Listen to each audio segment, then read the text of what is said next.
Okay, we'll go ahead and get started, even though some people are still joining the Zoom room. Welcome to today's panel, hosted by the Quincy Institute, and it is Bribes, Kickbacks, and Diversion, Aid in conflict zones and authoritarian regimes. And for those of you who are not that familiar with the Quincy Institute, it's a Washington, D.C. based think tank that is focused on a U.S. foreign policy more rooted in restraint and diplomacy rather than military intervention and primacy.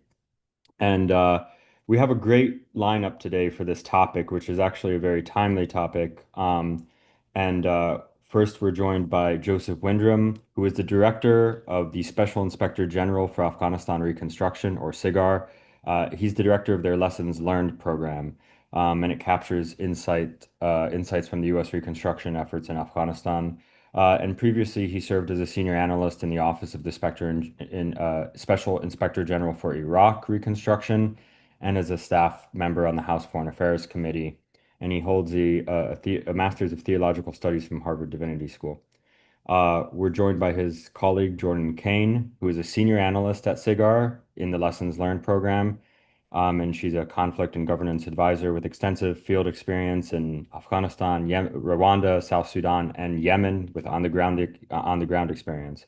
And she's been featured in the media, including last week tonight with John Oliver.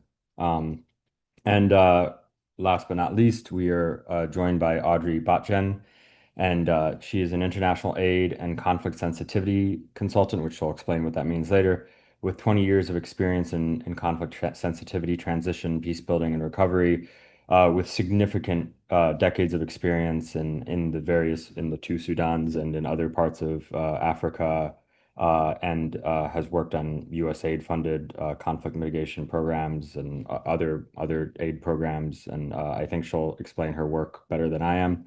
And she holds a master's in international economics and international development from SAIS. And I'm the deputy director of the Middle East program at Quincy, Adam. And let's get right into it because there's a lot to talk about in 1 hour. Joe, SIGAR just released a report, uh, one of its final reports before it sunsets, and it's about aid diversion into Afghanistan. And actually, until recently, when the Trump administration cut aid, the United States was the single largest humanitarian aid donor into Afghanistan after the Taliban takeover, which is actually quite incredible if you think about it. And I think it was something like $300 million, but it might be more than that. So why don't you explain to us what SIGAR is, what lessons learned is, and the 30,000 foot findings of your report? Yeah, thank you, Adam. It's good to be here. It's good to be at Quincy. First of all, about SIGAR, just for your viewers who may not know what it is, like you said, the Special Inspector General's Office for Afghanistan Reconstruction. SIGAR was created in 2008 to look specifically at the U.S. reconstruction effort in Afghanistan. That effort eventually became $150 billion. In fact, in 2014, in inflation-adjusted terms, it surpassed the Marshall Plan, the post-World War II Marshall Plan. SIGAR took a whole of government approach, looking across agency lines to determine if programs were carried out effectively and efficiently, and to root out any kinds of fraud, waste, or abuse. And we continue to look at the money even after the fall of the Kabul government and the Afghan government in 2021. Interestingly, SIGAR is going to be ceasing its operations this month. So this lessons learned report represents our very last lessons learned report. So again, about inspectors general, what makes SIGAR a little bit different? In addition to criminal investigations, most IGs do audits. In fact, all IGs do audits on specific projects and programs. Other IGs may produce something called lessons learned reports, but they're typically lists of previous audit work rather than what we do, which is kind of a broad analysis. In fact, I would say the lessons learned reports are sort of part audit, part research paper, and part investigative journalism, but they're all done under specific evaluation standards, or what is called Blue Book in the IG community. I know that's a little wonky for probably everyone, but I think it's important that it's a little bit, this is why we do the reports the way we do them. In addition to incorporating the findings of really a vast library of audit work, we requested data from agencies and more importantly, interviewed many current and former US and Afghan officials and a wide variety of other people who are with in-depth knowledge who had worked in Afghanistan. So with this last report, the report is called A Broken System, Delivering US Assistance to Taliban-Controlled Afghanistan. We in SIGAR were interested in this topic long before we even started this. We've been talking about it right after the 2021 collapse about there's going to be money that's going to continue to go. So this is something as an organization that looks at risk, we should be looking at it. And there was also congressional interest. People in Congress were asking whether or not US aid was benefiting the Taliban. So that's sort of the genesis of the report. Jordan, given her background in aid in Afghanistan and South Sudan and Yemen, became the kind of obvious choice to lead this. And I think this was one of our best lessons learned reports. So it really turned out very, very well. Getting into the topic of the report, the main takeaways, what we found was the global system of delivering aid to people living under hostile regimes like the Taliban is basically broken. The system is very complex. It's overly complex with multiple onion-like layers of UN agencies, NGOs, and subcontractors. Because aid often flows through many organizations before reaching beneficiaries, administrative costs may in some cases constitute more than half of the budget of an aid program. Each layer drives up costs, reducing benefit to aid recipients. Each layer also creates new opportunities for malign actors to divert aid or otherwise engage in corruption. The multitude of layers reduces overall transparency and makes it difficult for aid to be adjusted or modified in response to changing needs or conditions. And then this last point I'm going to make is about what we heard when we were talking to people. Like I said, we reach out to a lot of people who are working, who are on the ground in Afghanistan, and we had to track them down through various methods, which are probably somewhat atypical, because a lot of them are putting their lives and livelihoods on the line to even talk to us about what they were doing. But we weren't looking for this, but what we found were allegations, or we heard allegations of UN corruptions, basically UN officials demanding bribes in exchange for issuing contracts to companies and NGOs. Most of these allegations we heard involved the World Food Program, but there were enough of them and they came from different individuals who were not connected. And that was part of our methodological rigor, was to ensure that we're hearing these from sources who have no connection to each other. So that's the gist of the report. Okay, that's a lot to unpack, and we'll start with your colleague Jordan. Jordan, a broad question. Somebody actually in the chat in the Q&A, which by the way, anyone listening can add something to the Q&A. But somebody in the Q&A just pointed out, I think rightly, that corruption and diversion of funds is not unique to the developing world or even conflict zones, and they pointed out a Greek example. And I think that's true, but what makes it kind of unique in a conflict zone, Jordan? And in the case of Afghanistan, is aid diversion particularly egregious, or is it a challenge that's common across similar contexts? I think it's a great question. We spoke to one particular interviewee who spent decades working in a different politically estranged context, and he explained the challenge of delivering aid under these regimes in a way that I thought was really clear and succinct. He said, humanitarians are trying to reach, starving babies and unaccompanied children and female-headed households, the very poorest of the poor. And at the very bottom of their list are regime-affiliated elites and the military. And the regime has its priorities in exactly the opposite order. And I think that helps you understand why at every stage of aid delivery, at every stage of trying to get registered with the government, making sure they don't shut down your bank account, making sure that you have the ability to physically move from place to place, there's this tension between who humanitarian principles dictate gets served first and what a regime that's trying to ensure its own survival and bolster its own power wants to do.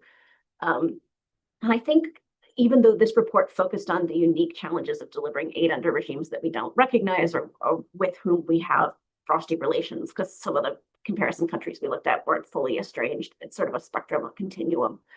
A lot of these challenges happen under regimes that we are friendly with, right? I mean, just like the United States government, the government of Uganda is going to give preference to the people, the areas and populations that voted for it, even though we recognize that government, consider it legitimate and allow it a seat in the United Nations and all this good stuff. We asked my team and I asked a lot of people, how would you compare, especially people that have worked in a bunch of these different contexts, people that have worked on both Yemen and Afghanistan and maybe Sudan or Syria as well.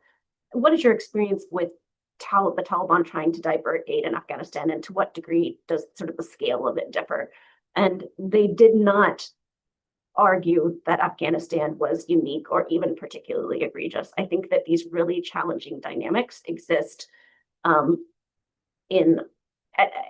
across all countries, but they are more challenging under regimes that we don't recognize. And that's because if you think about it, and in fact, earlier, longer versions of the report talked more about the continuity between the ways that the internationally recognized government of Afghanistan diverted aid or prioritized the populations that supported it, and how the Taliban sort of took that baton and ran with it.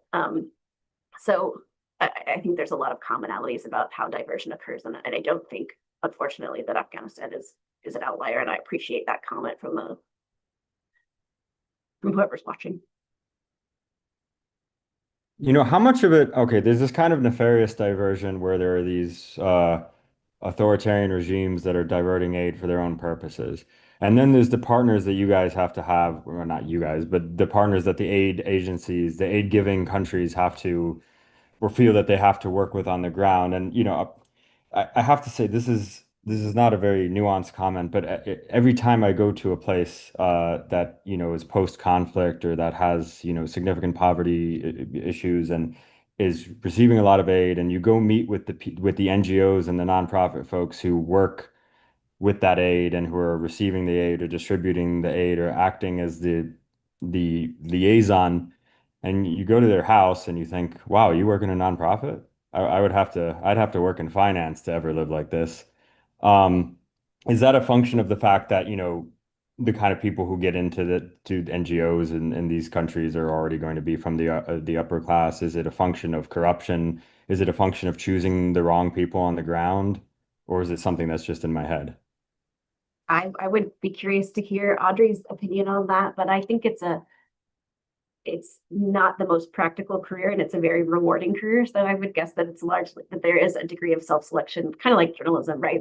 Sounds like a fascinating career to be in, but it's not very well paid, and it's very, very difficult to get and keep a job. I don't know if I answered the question correctly. It may be a self-selection thing, but I think there is this perception in aid recipient countries, even among ordinary people, that aid is a cash cow for the upper middle class of that country, and it's an industry.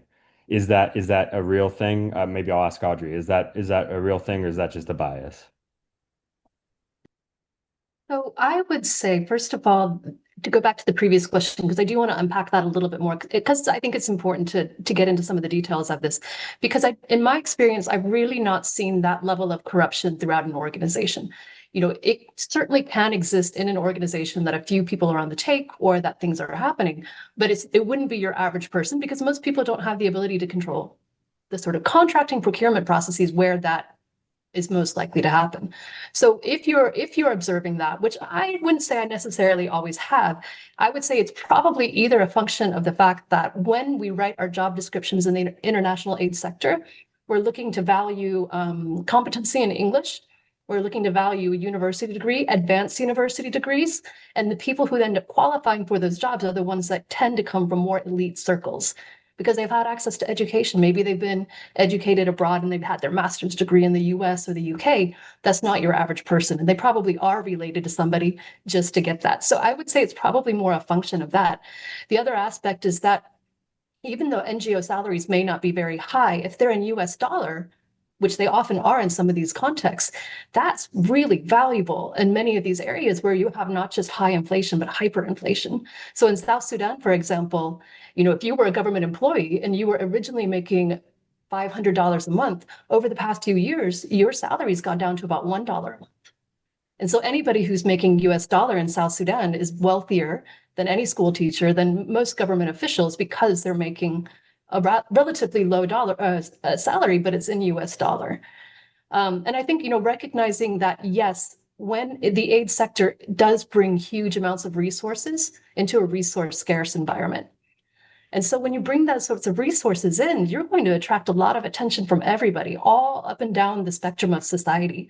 And that's not to say we shouldn't be doing it. It just means that we have to have, good ideas of how we're going to manage that and how we're going to try to ensure that we keep the sorts of diversion, corruption that we're talking about to a minimum. Because we're never going to get rid of it totally. You're never going to get perfect, traffic compliance. You're never going to get perfect IRS compliance. We're never going to get perfect aid compliance, but we can get it down to an acceptable minimum, which means that we're still able to operate, really keep that down as low as we can, but still keep moving.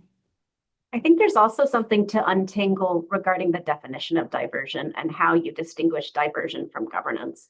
And I think, I'm not trying to defend the Taliban, but in the report, we cite an example where I think it was food aid was being distributed and the Taliban said, we don't want to engender dependence inadvertently. We want to have a work requirement.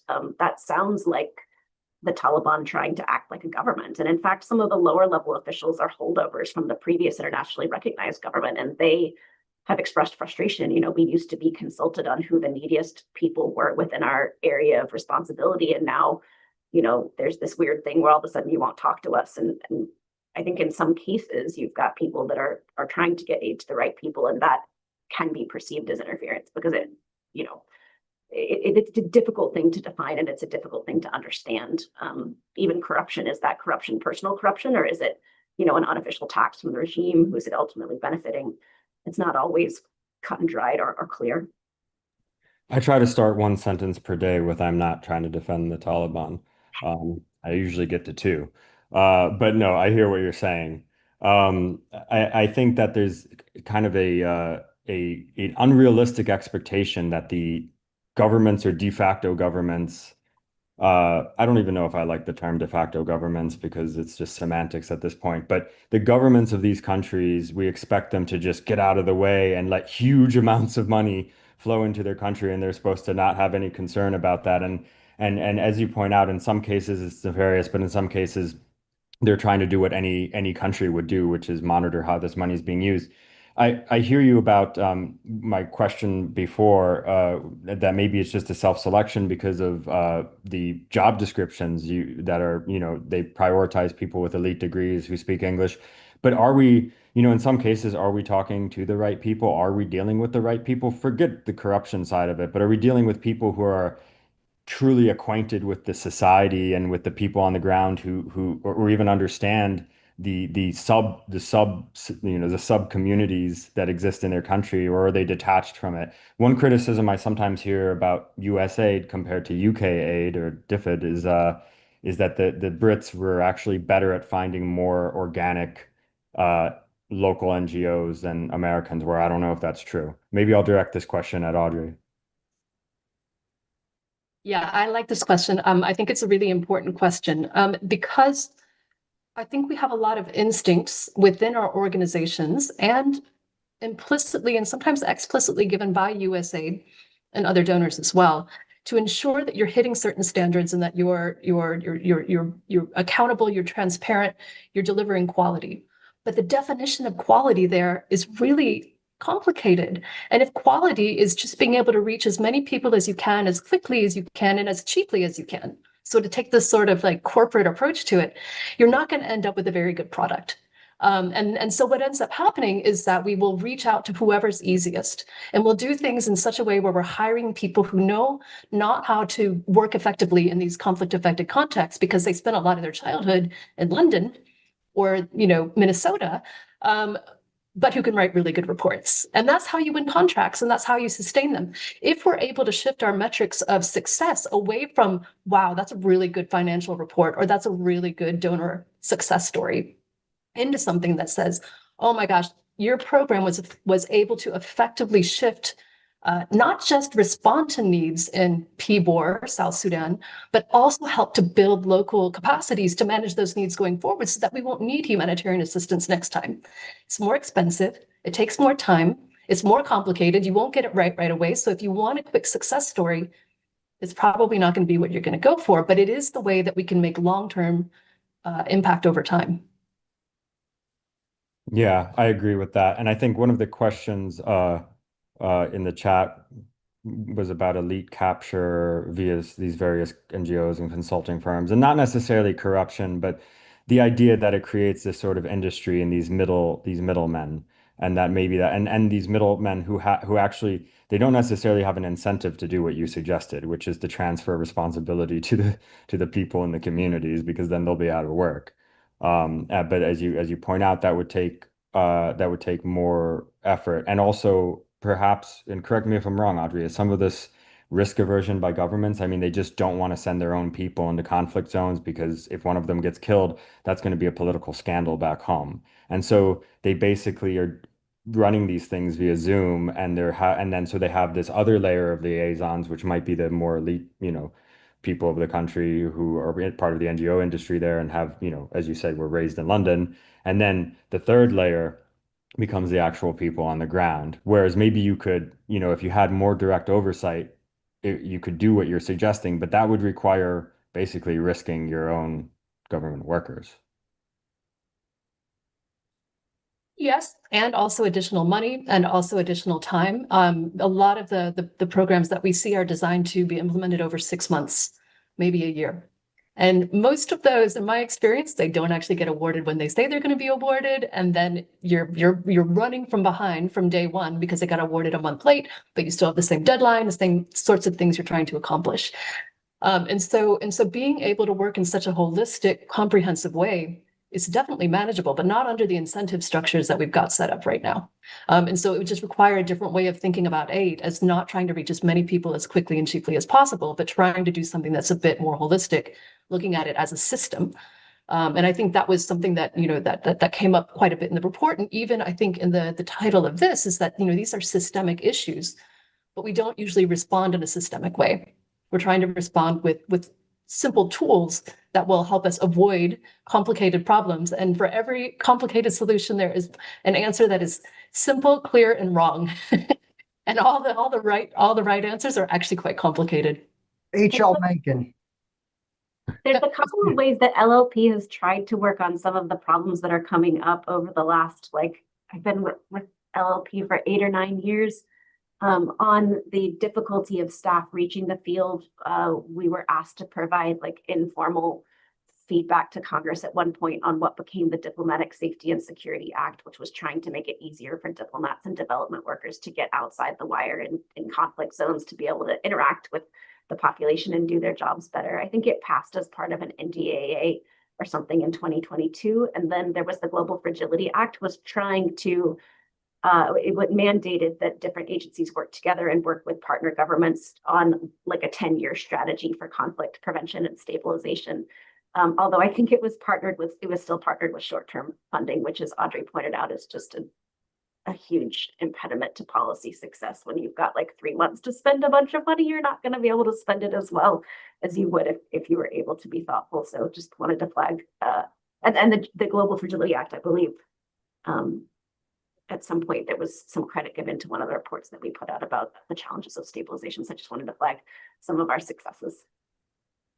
Now, in the case of Afghanistan, the UN was heavily used as an aid implementer on the ground. Is that because it's not a recognized government, Jordan, or is it because is it commonplace? Yeah, and a lot of the people, the experts that we spoke to, we interviewed 90 people ranging from UN officials, USAID officials, other donor officials, and a lot of Afghans on the ground in various positions. A lot of what they told us was not UN bad, but rather a much more nuanced argument, which was the UN is able to operate at a scale and at a speed that no other entity can compete with, particularly when there's an emerging humanitarian crisis. It's just not replaceable, was what we were told. But also that there was a feeling that the UN the US and probably other donors have over-relied on the UN in environments like this, And I think one of the interviewees put it nicely. He said, or he or she, I can't remember, said we should be viewing our partnerships with various implementing partners, multilaterals and NGOs and the connexes of the world as a portfolio, like your investment portfolio. And right now we're overweighted on the UN. And part of that is because USAID historically has had a low staff to dollar ratio.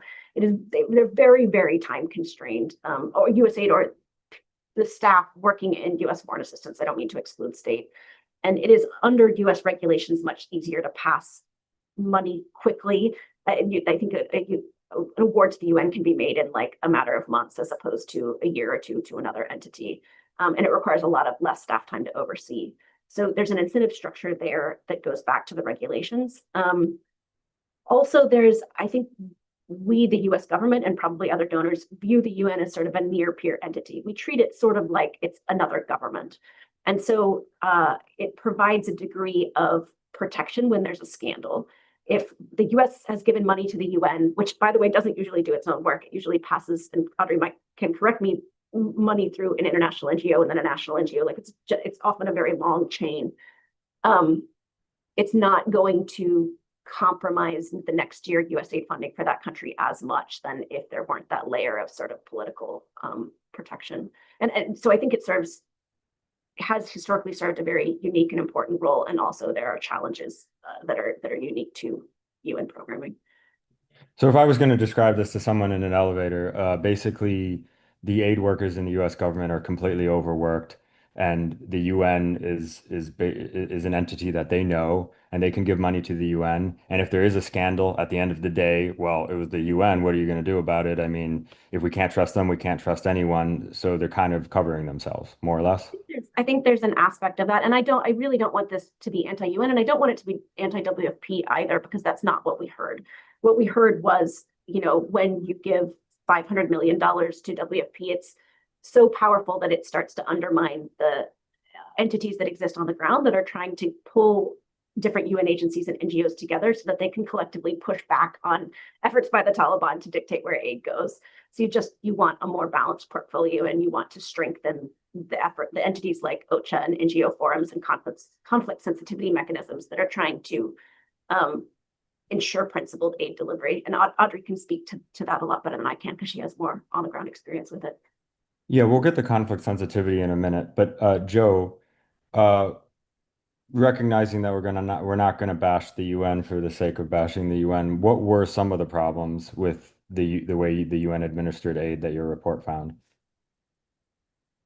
I mean, what Jordan was talking about was just their asking for bribes and getting involved in that and trying to, let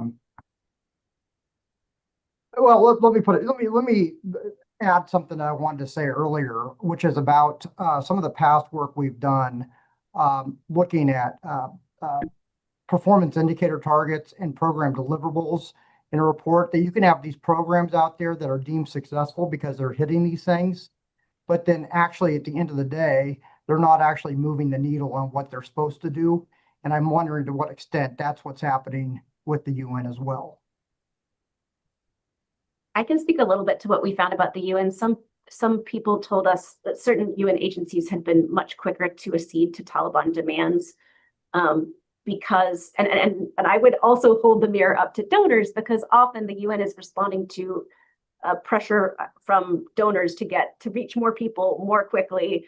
But also we heard that they were then pressuring the NGOs that they were funding to actually deliver the aid to make compromises more quickly for the same reason, so that they could quickly get the permission they need from the Taliban to get the aid out the door, instead of having a more sort of a collective action pushback against the Taliban, acting in unison with other UN agencies and NGOs to say, these are the joint operating principles that we have agreed to operate on, and we're not going to pay you for armed convoys to escort us around the country, because, by the way, the war is over, right? We did that. We paid the former Afghan government, but that's when there was an active war and there isn't fighting anymore.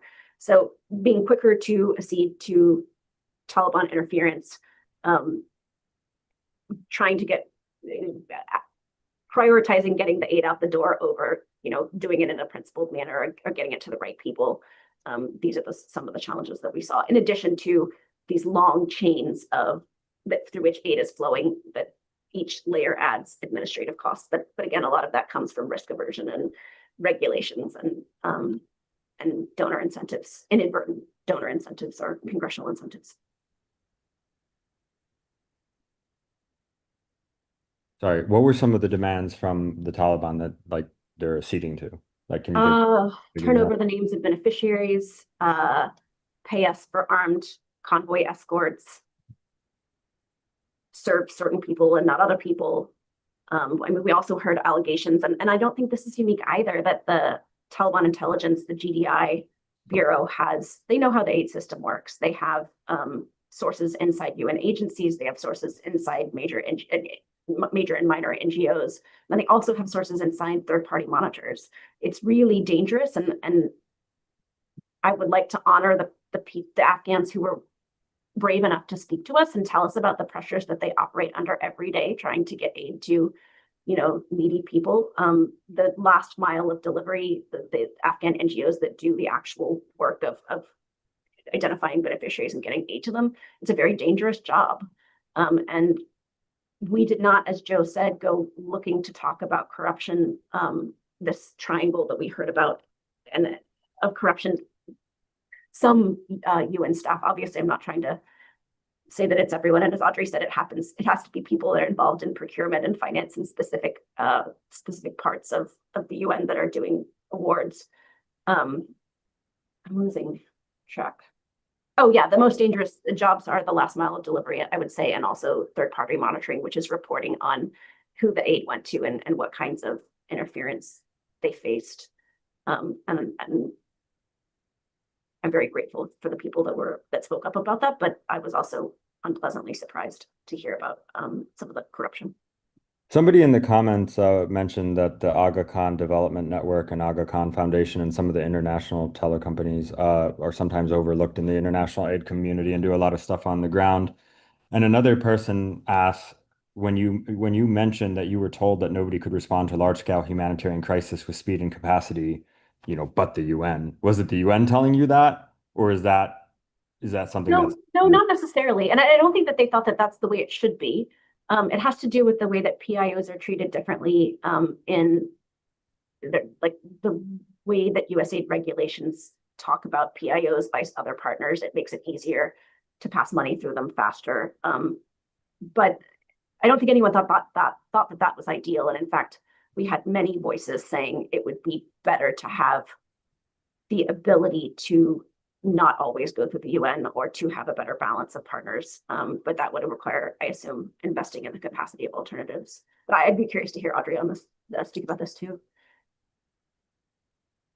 I would like to bring into this discussion, maybe less relevant for Afghanistan, but very relevant in other contexts, and perhaps for Afghanistan as well. You can be the judge of that, which is that because of the way that the UN system is set up, it's coming into a context with political baggage. It's a very state-centric approach. And in Sudan, for example, the United Nations system has taken the military that overthrew the democratic government in 2021, has accepted them as legitimate government of Sudan. The African Union, when this happened in 2021, did not. The UN did. So there was a political distinction made there, which has subsequently meant that the UN in Sudan needs to get permission from Port Sudan and the military establishment there to do their work responding to the conflict. And of course, what that means is that they're not allowed to go. They don't have access to many areas where the government is attacking civilians. And so there's an inherent challenge to neutrality that comes when you have this sort of political baggage. And I think context, and this could happen in multiple conflict environments. In South Sudan, I would say probably to some degree it has also happened, although it's not quite as pronounced as it is in Sudan. And so in these sorts of contexts, there's an additional reason to have scrutiny in terms of what it is that you're asking different organizations to do and whether they are set up just intrinsically to provide that neutrality and that impartiality in terms of how they're responding, or if they are just fresh out of the gate, already being co-opted into the conflict and being militarized. That's a great point. We heard that about Syria under Assad as well. Yeah, what would you say about Syria under Assad? Just that I know USAID was working through alternative partners to reach opposition held areas, for example. And Natasha Hall, who we talked about before this started, has written about sort of the intricate ties between the Assad regime and various UN agencies.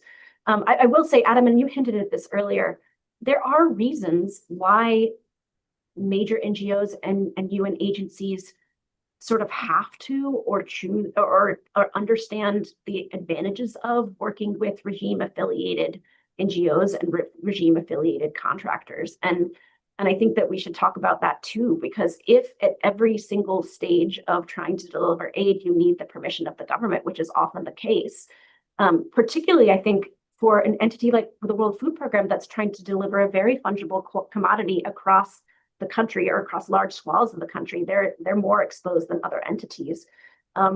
Unfortunately, you'll often see their large contractors, like entities that are procuring and delivering food across the country, often have regime ties because that's how they get the food in the country. That's how they, have the mobility that they have. And that was, I think, a large part of the inspiration for this report is that it is just a massively challenging thing to do. And it is a massively complicated thing that's much more gray than I think Black that is often portrayed as being. People are having to make moral compromises every day because they are, and they're often justified on starving babies. We talked about that in the report, how that can shut down discussion about whether the compromises have gone too far. But compromises are not avoidable. And I think most aid workers are working absolutely in good faith in very hard conditions and trying to get the aid where it needs to go. Okay, well, Joe, I was just going to add to that this is not unique to the post Afghan government or the post democracy, post republic government. This has been going on in Afghanistan since the very, very beginning of the U.S. involvement there, where aid communities would be working and reaching out to people in Taliban control areas to deliver aid. So this is not something that's new. yeah, it almost seems like, I mean, obviously the Taliban were controlling a significant amount of Afghanistan before the US left, and that could get talked about a little bit less because on paper the Afghan Republic still existed. And it seems like a lot of this sometimes comes down to optics and semantics. But Joe, the question I wanted to ask you was, one of the unique things about lessons learned and SIGAR for that matter is that y'all don't just count bullets and you don't count dollars. You actually come up with lessons learned. So you come up with conclusions, which is not always that common in the IG community to come up with recommendations. So what are some of the recommendations your report found for dealing with aid diversion, including operating in the gray? Yeah, I mean, it's an interesting thing, especially given the zeitgeist of today. I mean, we heard Secretary Marco Rubio talk about aid is not, I think it's something along the lines of aid is not altruism or it's not charity.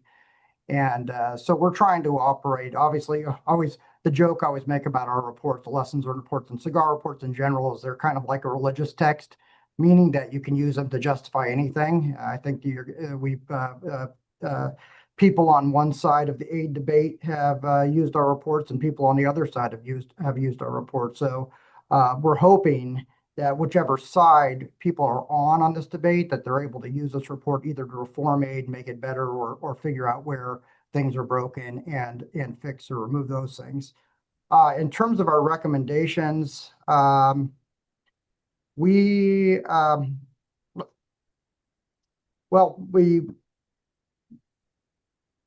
I'm kind of blanking here for a second. Jordan, go ahead.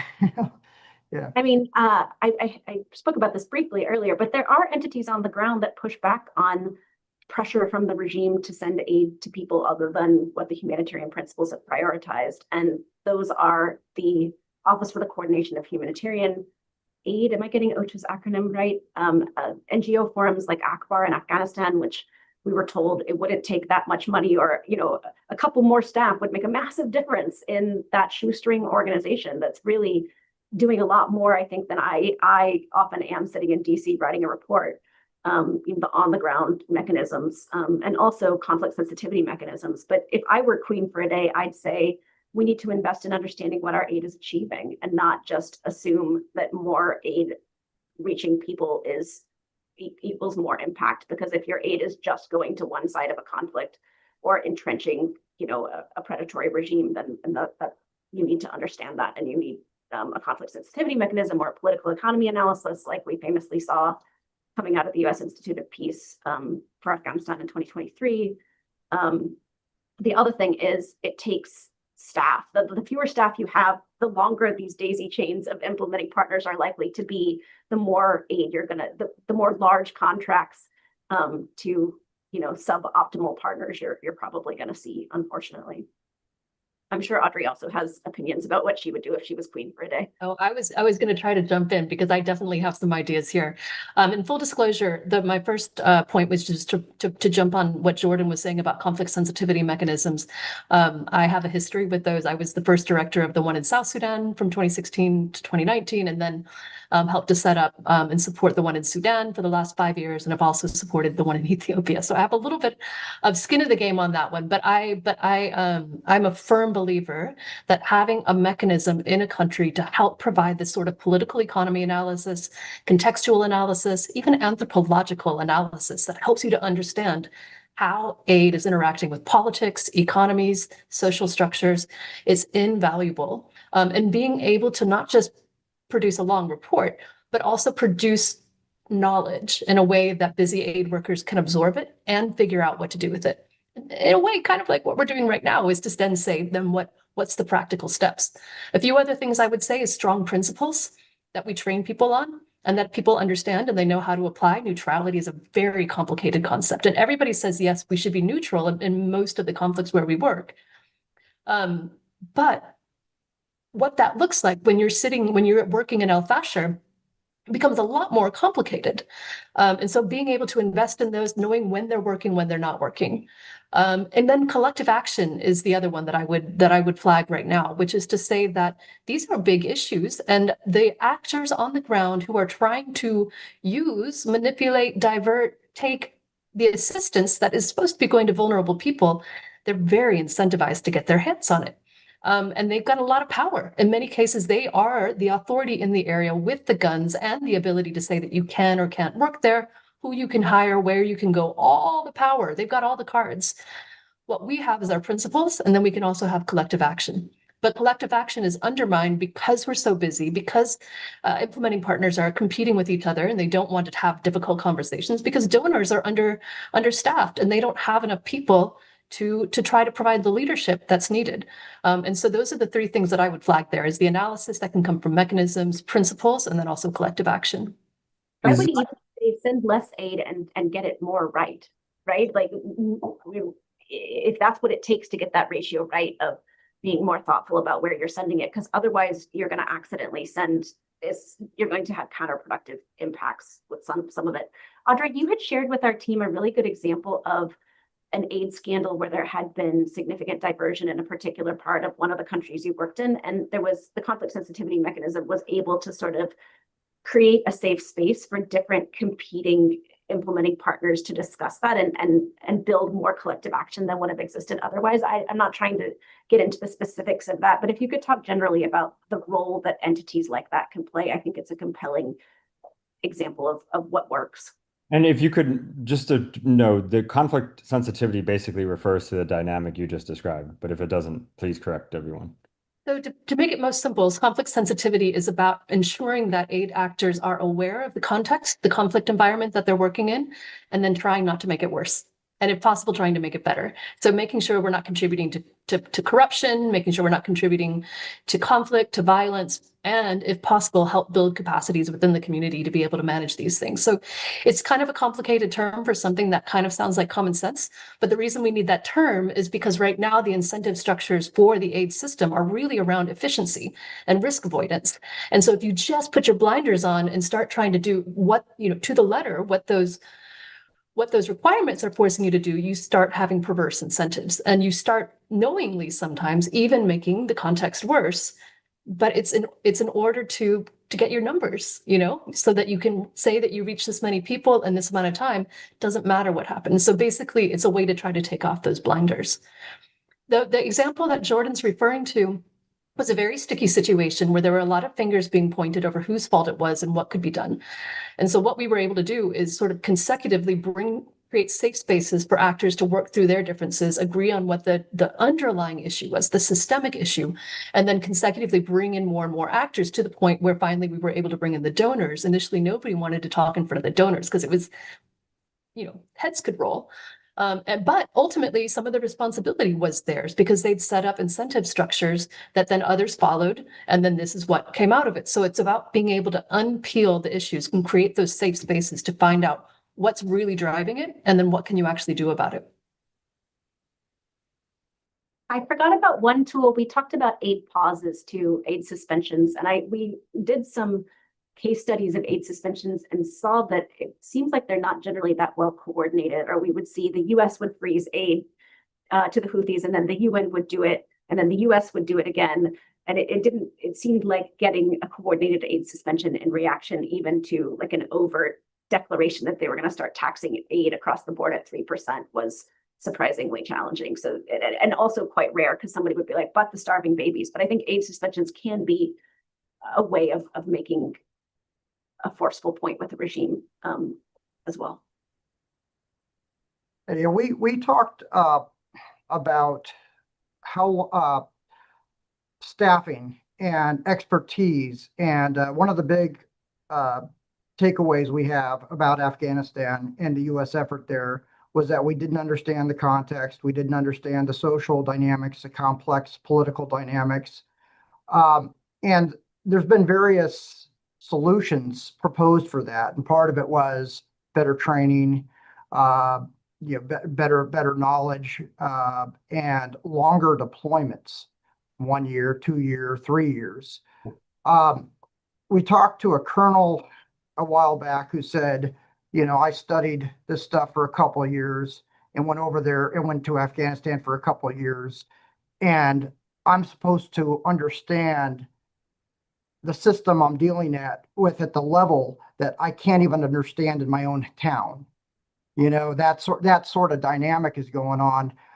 And so when I'm hearing about the conflict sensitivity thing, and by the way, I think it's a great idea and I like it, but I am curious about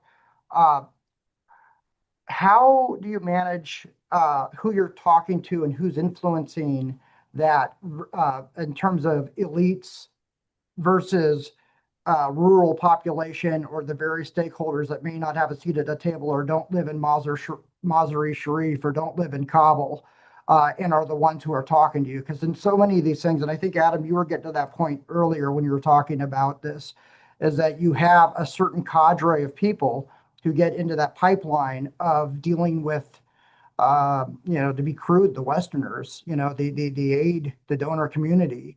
And sometimes they have their own agenda, and sometimes they have their own vendettas, as we've seen in the past. So I'm just curious about how, obviously it's conflict sensitivity. So how do you capture all sides? I can jump in on that.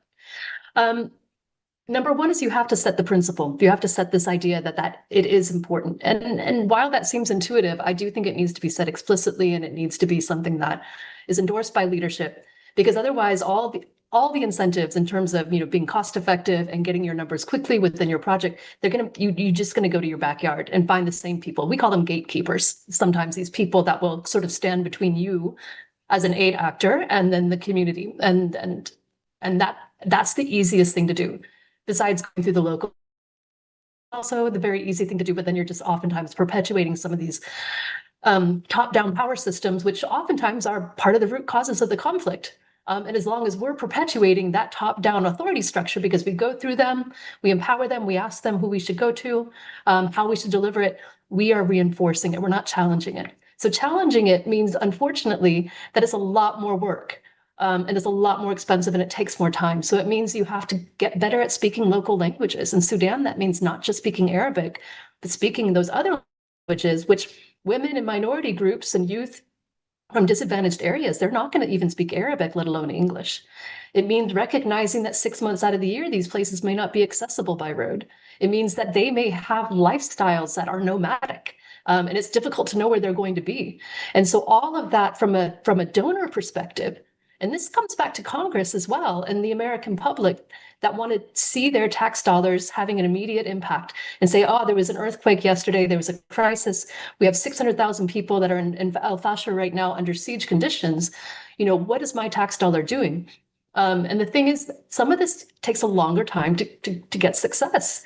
And if we're not able to tell that story, then we're not able to marshal the support that we need in order to do that hard work. So part of this is about changing the idea of humanitarian assistance away from being a Band-Aid factory that's measured by how many Band-Aids it can give out in 24 hours to something that has a longer term, more holistic approach that doesn't just look at responding to the effects of crisis and conflict, but are also trying to reduce them so that we're reducing humanitarian need in the future. If we can figure out a way to get our metrics to measure that, then I think we would go a long ways towards making some of these changes we're talking about. We heard about the dangers from the interviewees that we spoke to in Afghanistan and other contexts. We heard about the delivery of short-term humanitarian aid over the long term and how that can be very detrimental to a local economy. I think there was a really compelling example of the way that food aid over the long term had undermined the agricultural sector in Yemen. And we heard from a number of experts who worked the conflict circuit that there should be a quicker transition away from, trucking in the water to, building the water filtration system, from trucking in the aid to working on livelihoods so that people could grow their own food or access their own food in the market. And there was an observation that the World Bank has a policy on delivering aid under fragile conflict and violence affected countries, but the UN doesn't have a policy on this, and that clear guidance on what types of interventions in different sectors were appropriate under politically estranged regimes might speed up that transition from really expensive short-term aid to things that are more sustainable and are going to reach more people. So that was a through line that we heard about as well. And I'm under the FY26 proposed budget, the president has proposed eliminating development assistance and the economic support fund, which is the sort of medium to long-term livelihood stuff. And the House, I believe, just proposed also eliminating those budgets, but replacing it with like a national security priorities fund. So this question of whether the US is going to focus a lot more on that really expensive short-term aid in the future is very much a live one, and one that I'm looking at. I think it's also interesting to think about whether US aid and maybe donor aid generally is moving away from or going to be reduced in the future to the world's poorest people because it is so difficult to reach them because they're increasingly concentrated under these hostile regimes. So these are some other wave tops that are keeping me up at night. Yeah, we'll get, maybe as a closing question, we'll talk about what does the future of transactional aid mean. But I want to ask Audrey a question. In the SIGAR report, you mentioned these different lessons, and you mentioned a few times that they could be applied to Gaza. I want to ask Audrey this question because you've seen the aid conundrum in so many different conflict zones and so many different contexts. I mean, the Gaza aid issue seems like, the aid issue from hell, because you have a actively bombarded area, so it's incredibly dangerous for anyone to even receive the aid or administer the aid. And you have, some argue that the Israeli government doesn't want the aid to get through. Others argue that Hamas doesn't want the aid to get through. It's an opaque situation. Based on your decades of experience, Audrey, when you look at what's unfolding in Gaza from an aid perspective, what do you see, and do you see any solutions? That's a softball question, right? So I want to clarify that I'm not a Gaza expert. I've never worked there, and my knowledge of what's happening is based on media. I think we can all recognize that Gaza is highly politicized. I mean, to say that it's such an understatement that it's almost ludicrous to say it, but I think it comes to the point where we say a lot of the other crises where we have these regimes that are manipulating and diverting aid, they're a lot less reported and they're a lot less politically sensitive. So South Sudan, people doesn't really make the headlines anymore. So the dynamics are quite different in terms of what's at stake, and how it's understood. I will say that, there's an old quote, which I bet you will you'll be able to correct me on, because I'm probably going to get it wrong, but I think it's something like 90% of warfare is logistics, something like that. Like, I think it's from The Art of War. And it might be 95. I forget the exact percentage, but the idea that war is largely about logistics, and aid is also largely about logistics. And it's about, how do you get food? How do you get medicine? How do you get all these things in to a conflict area and reach the people you want to reach, while not having it reach the other people? And of course, the people with whom you're negotiating have exact opposite perspectives, as Jordan mentioned earlier. And so it's inevitable. It's absolutely inevitable that when you're delivering assistance into a resource scarce conflict environment, this is part of your job, is to not just recognize it, but then be able to manage it. Unfortunately, a lot of aid actors, and I'll wrap up with this, a lot of aid actors believe that, rightfully, that they should be as neutral and impartial as possible. But the way that sometimes gets interpreted is to say, we're not going to pay attention to those dynamics, and that will make us neutral and impartial. It does not. It makes you conflict blind, and it means that you are more likely to be manipulated. And so our job is to get better analysis and better management systems in order to be able to deal with these dynamics. Okay, thanks for the answer. And I recognize that, Gaza's complex, and maybe we need to have a panel just on aid in Gaza itself and dedicate an hour to that to even do it any justice. But thanks for that answer. I want to, if anyone else wants to add something, please do. But for a closing question, there does seem to be this movement towards transactional aid. Joe, you mentioned Secretary Rubio's remarks that aid is not about charity. Aid is about the U.S. national interest. And one way to view that is to view it in this sort of transactional way. What are the, to anyone who wants to answer this question, what are the pluses and minuses of that? And given all the changes that have happened in the last, not even year, actually, what is the future of aid from the United States going to these conflict zones? I'll just start off with that, because I think regardless of whether it is transactional or altruistic, having radical transparency is the most important thing. Having people know, and our leaders and the people in Congress, as they're making decisions about where money's going, to be able to know, hey, a huge amount of money is going to these overhead costs. It's going to these middlemen. It's being dispersed, and it's not going to who we want it to go to. And being able to take action on that to fix that. And also, to what extent is aid benefiting people who we may not align with ideologically, or for whatever reasons, or they have different motives than we do. So that's a hard thing to navigate, but certainly knowing more about it, what's actually going on in these places matters. We talk about the two different meetings you might have in country at the State Department. If you go over there, you might have the briefing from the State Department or USAID or DoD official telling you, hey, we hit everything. We hit all our targets and we're doing great. Program's great.